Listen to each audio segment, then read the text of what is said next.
Hi everyone, welcome to Punished for Protecting. I'm Sandy Giesbrecht. Just wanted to come today and address a few things. The interview phase of the page is ready to begin. If you want to be interviewed and put your story out there for other people to hear it and learn from it, then we would love to hear from you. If you don't want to be on camera, you don't have to be on camera. If you want to appear by phone and just have your voice, you're welcome to do that. If you want to write your story and have it posted online with or without your name on it, we will do that as well. We want to make sure that everybody's comfortable on the page and comfortable sharing their stories. Sharing your story allows for other people to gain knowledge as to what has happened to you and maybe what has worked for you and what hasn't worked for you. We can all share our experiences with the family court. A lot of us are in the same situation, and we can learn from each other to show what worked for us and what didn't work, and maybe come up with a new plan. So if you want to put your story out there, I ask that you contact me and we can get started in telling stories. Also, I want to do the judging the judges, preferably by province, so that we can list the judges that are not acting in the best interests of the children, the judges who are taking good, fit parents from children, putting children through suffering, allowing child abuse to occur, turning a blind eye to child abuse, and not doing what's in the best interest of the children. So if you are willing to take part in judging the judges, send me a message, an email, a Facebook message, post on here, and I'll contact you. And I'm not sure when exactly we will do that, but I'm going to compile the names right now, so probably over the next 7 days I will make a time and a date to do that once we get enough people who are willing to take part in that.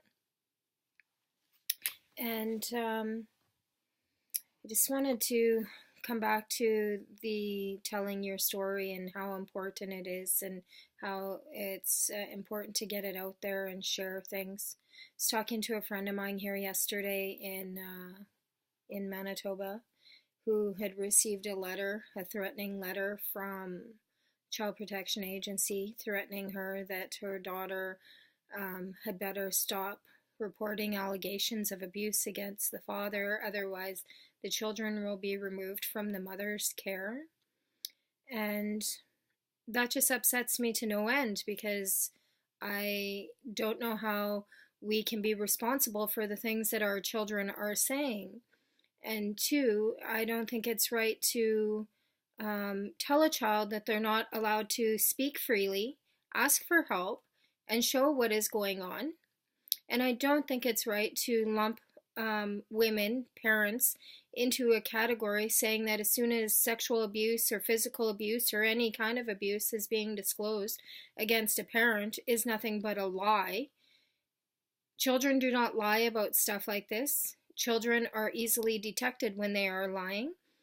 And to threaten to remove a parent from a child's life or children from a parent's life instead of investigating and looking into the abuse and trying to come up to it with a solution to solve the abuse, to stop the abuse and keep the child safe, is nothing more than a bullying tactic.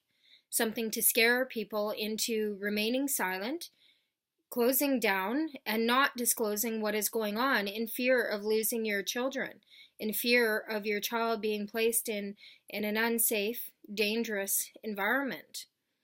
And I question to the child protection agencies, like, are you crazy? Are you out of your mind? What are you doing? You are supposed to be child protection. If you are not protecting the children, then who is? This is insane. To have sent that letter out, you should be ashamed of yourselves. A child should be able to say whatever they want to say.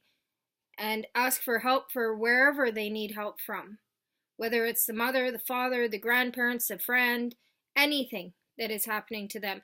A child should be able to be in a safe environment and be safe when asking for help. And for Child Protection Services to issue that letter, shame on you. I cannot even understand that.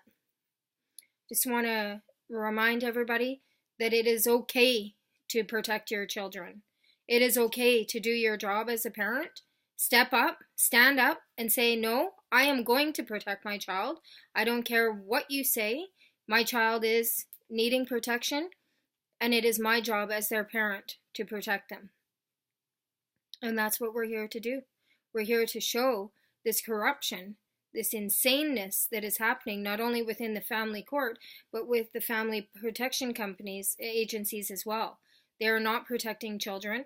They are allowing children to be abused, and they are not validating children's voices. Children do have a voice. They are not born to be silent and in the background. They are human beings, and they have a right to be heard.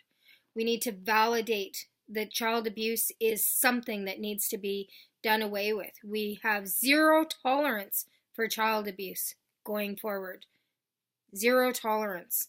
Children are the way of our future, and as long as we are abusing children and altering their life, there is no future. Children's future is being ruined by being abused by parents, grandparents, friends, whoever is abusing them. This is not right, and as a society and as parents, we all need to stand up and say that this is not acceptable. We will no longer accept child abuse, and that is that. So stand with me, post your stories, let's stand together, let's take a stance, and put an end to child abuse.